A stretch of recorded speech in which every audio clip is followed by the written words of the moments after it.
Hey, what's going on, guys? It's Felix here from Shopify Masters and the podcasting secrets. And today I'm talk to you about this, what I had to go through when I was younger and why I went to school even though I was sick. So when I was sick, I wasn't feeling well. My mom used to always tell me to go to school anyway and force me to go to school. I think these days you can't really get away with that because if you're sick, you get other kids sick, and it's just not cool, right? But I'm not talking about like I'm sick with a real cold or anything. But I'm talking about I'm sick where I don't feel like going to school, I don't feel good, and I want to stay home. And she taught me a really important lesson, which was that whenever I woke up and I told my mom I wasn't feeling well, I want to stay home. She said that you have to go to school even when you don't feel well, because what that does is that if you start introducing the idea, opening the door to potentially not going to school, not to do what you're supposed to be doing because you don't feel good, you now have that path. You now create a door opening to that path, and it's there. It's always going to be there, which means that whenever you aren't feeling well in the future, you have that path that you've walked before because you have stayed home from school before, and it's very easy to start going down that path because again, you've opened a door to it before, and it's there. So she always made me go to school anyway, just so that I can get out of that habit or not develop the habit of potentially choosing not to go to school because I didn't feel well. And it was a lesson that stuck with me for a long time, and it brought back to my in my mind because I'm a practitioner of Brazilian Jiu Jitsu, and my head coach was telling me, my head instructor was basically telling the same thing because we were practicing this new technique to basically take down one of our opponents. And it's a technique that initially a lot of us, when he showed it to us, a lot of us reacted by thinking, oh, I need a certain body type to pull that off. I need to have super long legs to pull that off. I need a specific type of physique to be able to pull that off. And he talked to us after class and was basically saying like, this is a very dangerous and poisonous thought to put into your head, because if you start thinking about, oh, I need a specific body type, I need to be a specific type of way to pull this off, and you give up on that particular technique, even though it might not work at first, and you might struggle through it, just because you introduce that thought of it might not work, you've now become the type of person that starts thinking that things might not work for you,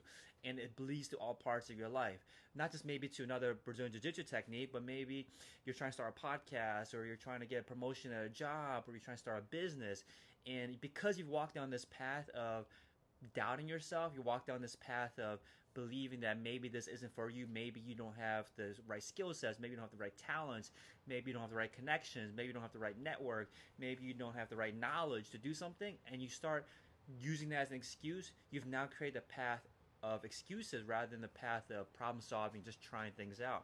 So he taught us the same thing, which was like, don't introduce that thought. I mean, it's going to come anyway, but don't entertain the thought that it might not be for you. A particular technique might not be for you because now you create that path.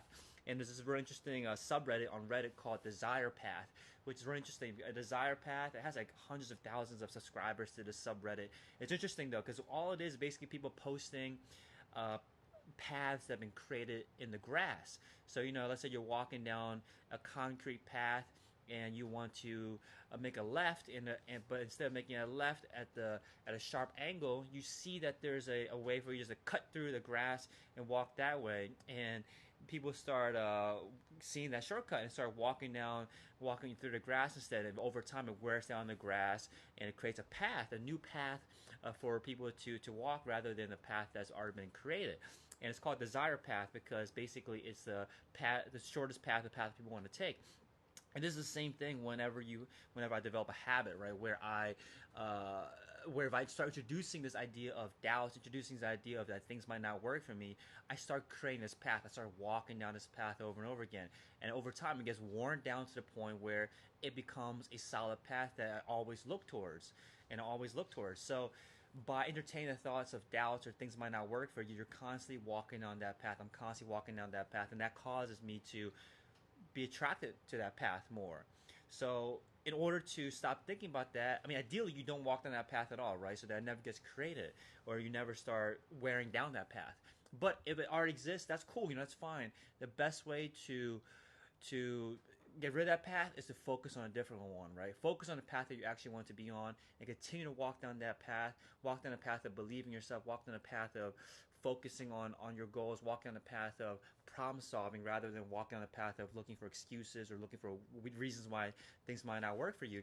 Interesting thing is that once you start focusing your attention on a path that you want, all the other paths that you stopped walking down will eventually start getting filled up again with grass or whatever was there, with the weeds or the grass. It gets filled up again and no longer becomes a path because you create a new one. You focus your attention on the right things and starve the attention from the things that you don't want to focus on. So that was a big lesson that I learned, was that I like anyone am constantly thinking about ways to give myself an out, give myself an excuse to not do something, or give myself a reason why I'm not able to do something.